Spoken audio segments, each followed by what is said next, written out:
Yet another beautiful day in the city of Lagos, and you're watching Meet the Boss, brought to you by ConnectNigeria.com. I still remain your humble host, William Zombe, and today we shall be talking to one very unique brand here in the city of Lagos, Nigeria. And I know you all will be wondering who my guest today and what the brand is that we shall be talking to. Well, why not just sit back, relax, as I do say, and after this time out, I shall be unveiling today's guest. You're watching Meet the Boss. We shall be right back. Looking for the best events? Log on to ConnectNigeria.com. Welcome back to the show, Meet the Boss. As I did tell you before that short break, we shall be talking to one very unique brand doing some amazing things here in the city of Lagos, Nigeria as a whole. Well, join me as I welcome to the program today the one and only Emotu Balogun, the co-founder and CEO of the brand known as SendBox. Sir, you're welcome to the program today. Thank you. It's nice to meet you. And it's nice being in your wonderful office. Thank you very much. Good. Now, let's jump right into it. Usually on this program, I like starting by allowing my guests do us the honors of reintroducing themselves to the viewers back home. So let's start with that. Introduce yourself. Okay. My name is Emotu Balogun. I'm the co-founder and CEO of SendBox. Okay. SendBox as a business has been in operations now for a little over 3 years in Nigeria. And we are in the business of providing services, in particular fulfillment services to e-commerce merchants who sell directly to their own customers through their own online or offline channels. So merchants who sell on platforms like Instagram, Facebook, WhatsApp, require the services of logistics to complete their transactions and fulfillment. And that's the space we play in. That's what we do. And, you know, we try to use technology to leverage or to leverage the capacity that we are able to achieve and provide this in a simplified way to our merchants. Fantastic. Though you mentioned it a bit, but let me still hit on it as a question. How long has this operation been on? So SendBox as a business has now been running a little over 3 years now, pushing 4 years. We actively started operations in 2017, late 2017, early 2018. And since then, we've been, till now, we've been operating. Okay. Now, at what point let me even do a bit of a background check, as they say. Tell us a bit about your background, and at what point in your career did you tell yourself that, look, I think it's high time I become my own boss? Okay, so that story is a very long one. Let's cut it a bit. It's long because growing up, I always wanted to eventually create something, start a business and and be my own boss. I didn't actually start doing that until around 2012. This was, I think, 4 or 5 years after I left university. And I chose, first of all, to work to try to get that first-hand experience as to how businesses operate, technology operates. Yeah, so that I can at least have a basis to, build my ideas on top of. 2012, I ventured out and started, a tech-enabled marketplace platform, which we ran between 2012 and 2016. We eventually had to shut it down because of the challenges that we faced, in particular with logistics. So the platform was a fashion marketplace called Tracklist. And what we did then was still service the merchants, but unlike what we're doing now, we were trying to facilitate the order generation and the sales activities for these merchants. And because we were a marketplace and a platform, the main challenge that we were faced with at the end of the day was still the fulfillment side of things when it comes to the e-commerce leg. Because when a customer makes an order, they can eventually sort out the payments, but then they also expect that the order gets fulfilled. True. For us at the time, there weren't platforms or there wasn't readily available technology where we could integrate what we were focusing on, which was the marketplace and, providing the tech solutions for them, into the logistics ecosystem. Oh, okay. And so what this left us with was a highly manual process for dealing with fulfillment, highly manual and highly centralized. We weren't able to scale our operations, and on top of that, it was really a tedious sector of our business. And so in trying to fix that problem, we started, thinking about a way. Once we had like the first few iterations of the idea, we decided that we wanted to focus on that directly, primarily because we saw that this problem is actually a problem that was beyond just us, beyond just our own marketplace. Everybody essentially who was trying to sell, who was a small customer at the time, or who is a small customer even today, is faced with exactly the same problem. I need to be able to get these items delivered to my customer at a cost-effective rate because I'm a small business, and I need to be able to reach a wide range of customers, right? Okay. Within the record time, like you said, but beyond that, because it gives me the ability to increase the value that I create for myself. So the principal challenge then was that we couldn't scale the business. Yeah. And so we tried to fix a problem to scale the business and discovered that, the problem we're trying to fix opened up a new opportunity. And so we decided to start a new business, to solve that. Because we thought that it would solve the problem for everyone who is exactly in the same situation. Okay. Which is what we're doing now. Fantastic. So let's talk about some of the peculiarities associated with starting up a business. We all know that Nigeria itself is a very unique marketplace. So do you mind sharing with us some of your earliest challenges when you were starting this venture? Well, so for us, right, I think the biggest challenge is one where, you're starting a new venture. Yeah. You are starting from a perspective that is not readily familiar with everyone. And so what you immediately are faced with is an issue of trust. And an issue of, people not immediately understanding what you're trying to do. So to concretize, what I'm saying, we wanted to build a platform that provided the services of logistics to merchants in a technology-enabled way. Okay. And so based on that, how we thought about the solution was that we didn't want to be as manual or as traditional, let me use that word, as the regular logistics services that people provided. One, because we aren't exactly positioning as a logistics company. We are a fulfillment platform.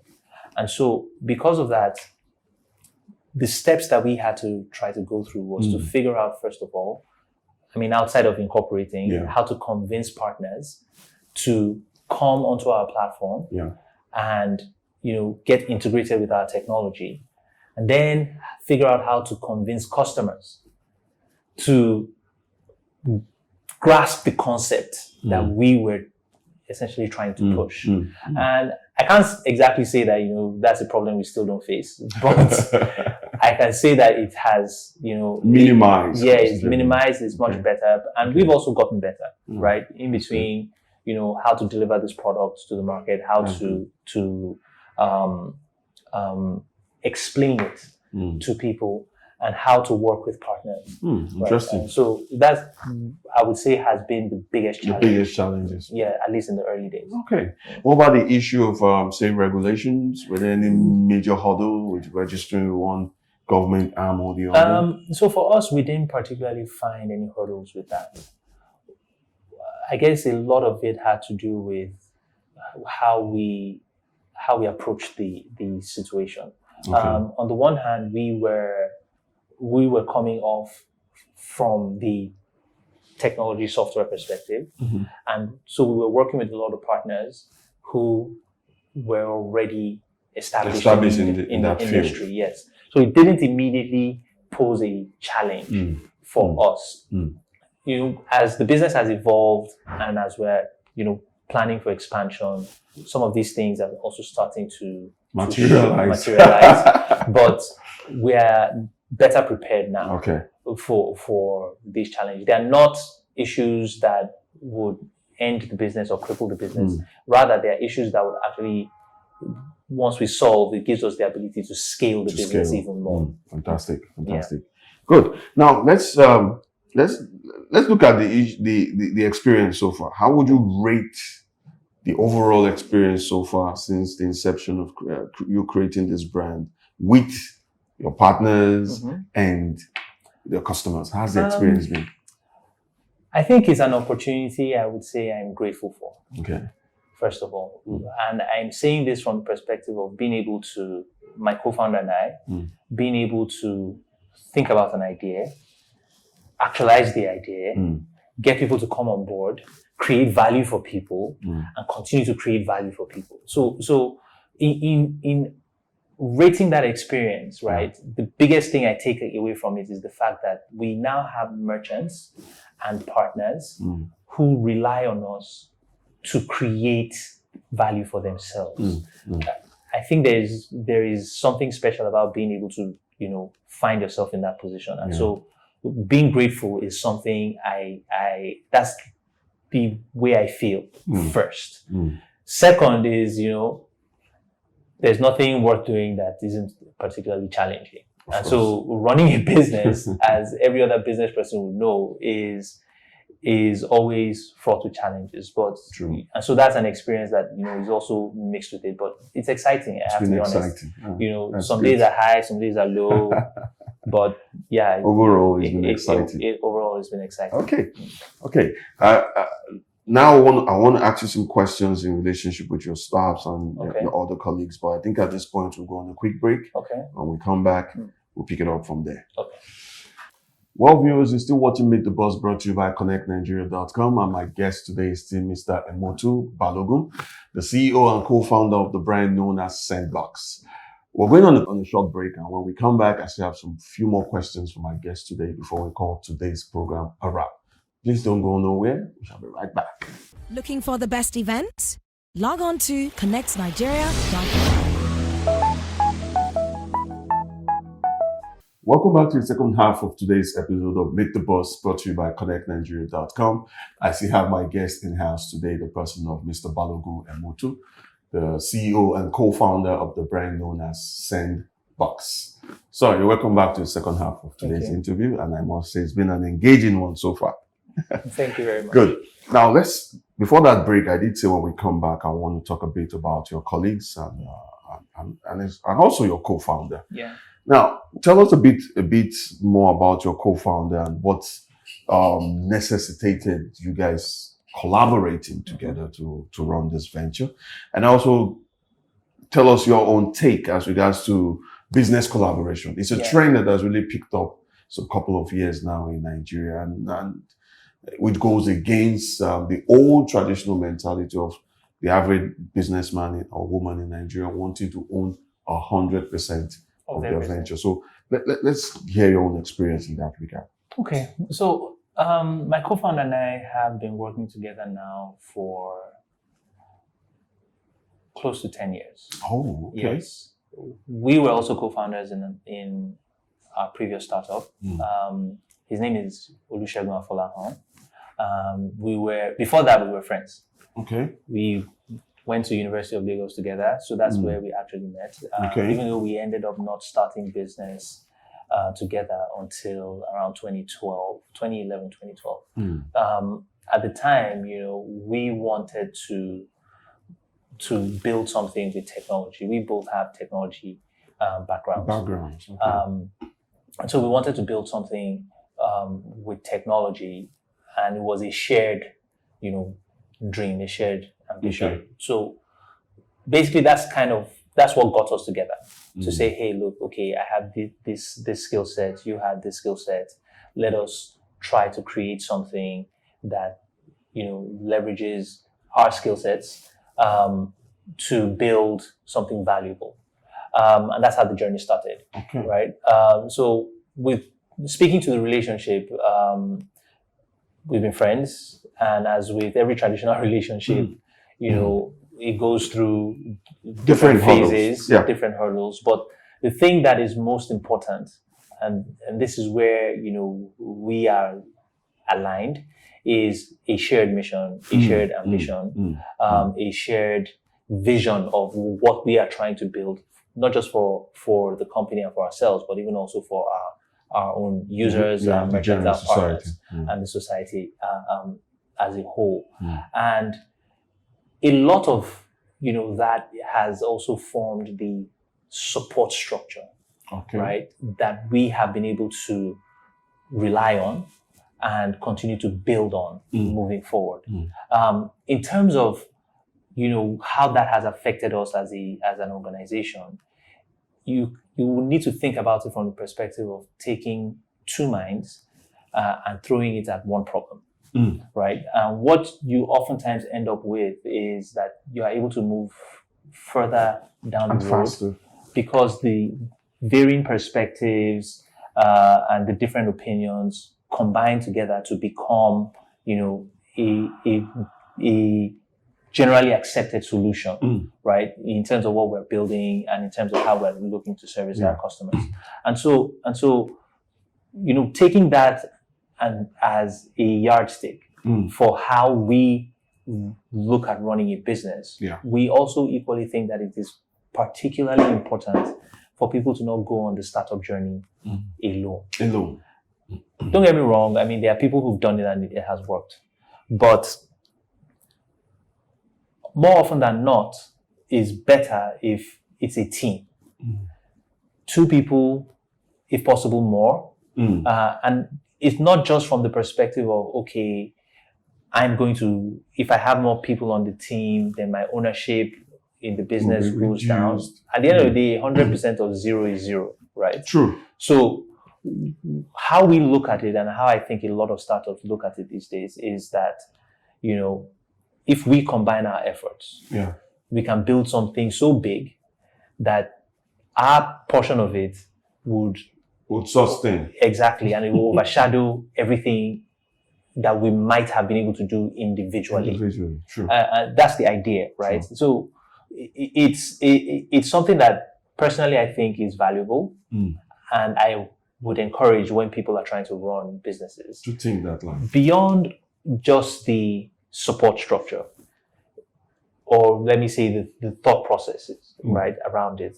It's also the fact that, you know, there is also that additional support emotionally, mentally, in terms of workload, because running a business is hard. Very true. It becomes easier when it's more than one person. So those are some of the ideas, you know, that I think startups these days are beginning to imbibe in themselves and apply. And I mean, so far so good. I think it's working for me. It's working. Fantastic. Yeah. Now let me bring this thoughts you've shared down to your workforce. Okay. Your other members of staff.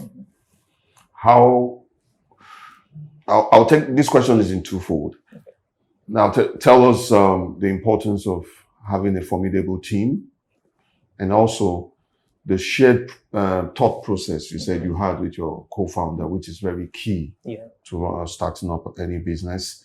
How were you able to translate that same shared mindset to the team?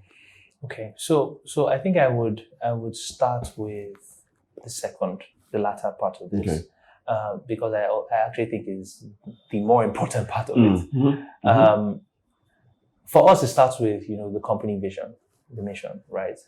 And we see it from the perspective of, this is what we are trying to achieve. And this is what we think the overall value would be to the entire ecosystem. Company, partners, customers, all of them. This is what we think the value would be. And so what we've tried to do is break that down and distill it and make sure that the information is simple enough for everyone to understand. To understand. Across the entire organization. And because what we see is that people work better if they know what they are doing or if they understand why they are doing what they're doing. Very true. Right? So it's one thing for you to tell someone, hey, go there and just keep typing on the keyboard. It's another thing for you to tell him that what you are writing is an essay that will Save lives. Exactly. That will win lives or win in the True, it becomes clear. The context is different.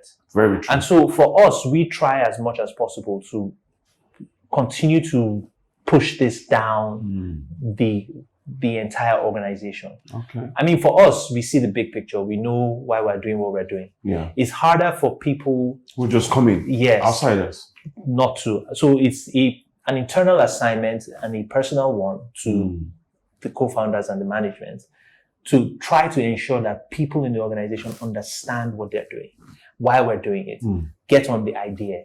So it's not just beyond, oh, you're working for a paycheck. For a paycheck. You're working for a cause. That's how we've tried to push that down the line. Fantastic. And so, that for us, why I chose to answer that first is that we also use this as a yardstick to try to screen for people who work with us. Work with you. Okay. We try to identify people who would be able to get on this train and understand that this is where we are This is where we're going. And so the organization is largely built of people who are committed to solving problems for merchants. People who are committed to making sure that, the impact we're trying to create in our society and in our ecosystem is felt. It's not easy, right? And I will always say that. But that's the mission. That's how everyone in the organization is looking at it. Then the other part of the question, how important do you see having a formidable team? So, I mean, a formidable team is, I don't even know if what I say I can't overstate it, right? And even though it's something that has perspective, right? It is largely subjective topic to say a formidable team. Yeah. The importance of it is generally accepted, primarily because what you want to do is achieve a goal, and you want to achieve it in as quick and as effective a manner as you possibly can. Yeah. And so because of that, what you're trying to do as an organization is find the people that can do this well. Doing it well also, like I say, implies that they understand the vision and that they are able to follow through with it. Okay. So the importance, I mean, is not, it can't be overflowed. Exactly. Overemphasized. So, even though it's largely subjective, so the ability for someone to be effective, it has to be taken in context as to what they are doing. Fantastic. But that they need to be effective and be formidable is accepted. It's a given. Fantastic. Yeah. Now we're fast coming to the home stretch for today's interview. I still have about 2 questions or more to throw your way. Now let's talk about the government. Okay. Going by your experience as a business owner, what are some of those things you feel the government can do in a supportive way to help startups and even other businesses thrive in a country like Nigeria? I mean, I think I will first of all say that while things aren't perfect, the government has tried to put in certain measures, right, that are now helpful to businesses. For example, I know that I think it was last year or 2 years ago, there were new policies that were passed regarding taxation and some type of, let's say, breaks or benefits for many startups. During the pandemic, there was also the relief that the government tried to put in. This year, I know that the government has also tried to institute a number of policies that are supposed to be aimed at bettering the experience for startups.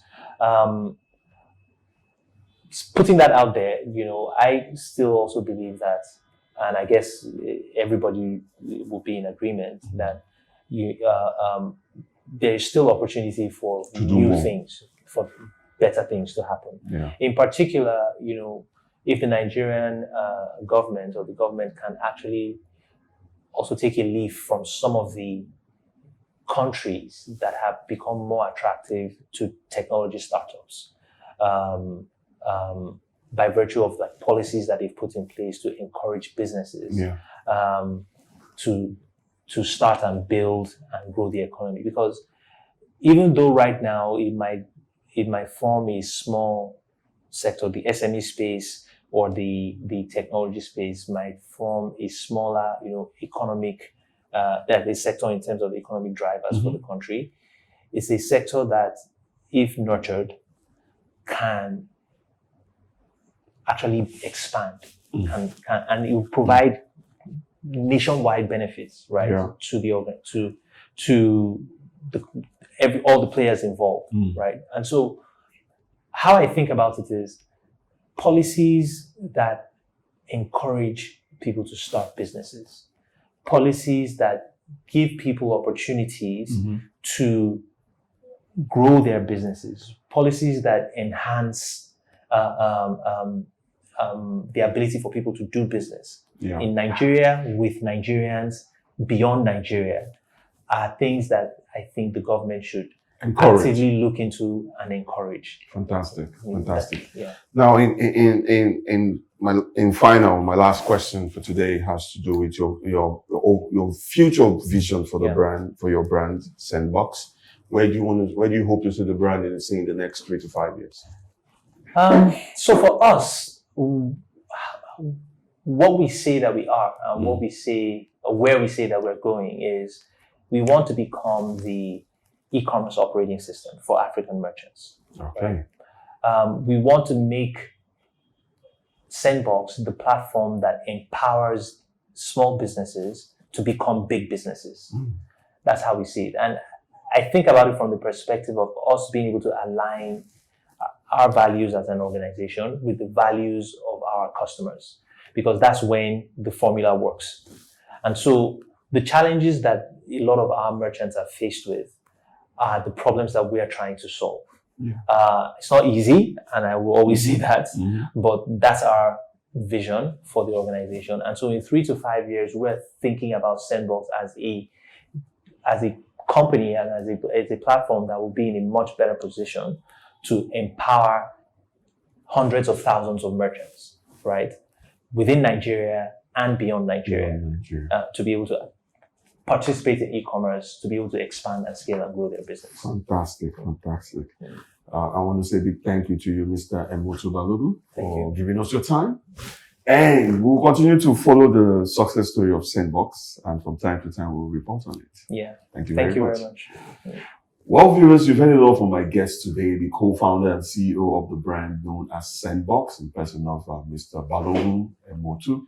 He shared some beautiful insight about the brand, the journey so far, where they're coming from, and where they are looking at reaching in the nearest future. Remember, you can always watch the post-production of this interview also on our YouTube page. Just go to YouTube and search for Cntv, and you get to see this interview and many of the other wonderful interviews we've had on this network. And also, if you want to follow us on social media, our handle still remains @Connect Nigeria across all platforms: Facebook, Twitter, Instagram, LinkedIn. And if you also want to follow my humble self, it's William Suzamba. Across all platforms, you'll get me. And as I always say on this program, if you want to see someone of your choice as a guest on this show, please do well to drop us a message or two, and we'll do our best to bring that person your way. Until I come your way, same time, same station, as I always say on this program, continue to keep a positive mind, and the sky might just be the beginning of your success. Bye, guys.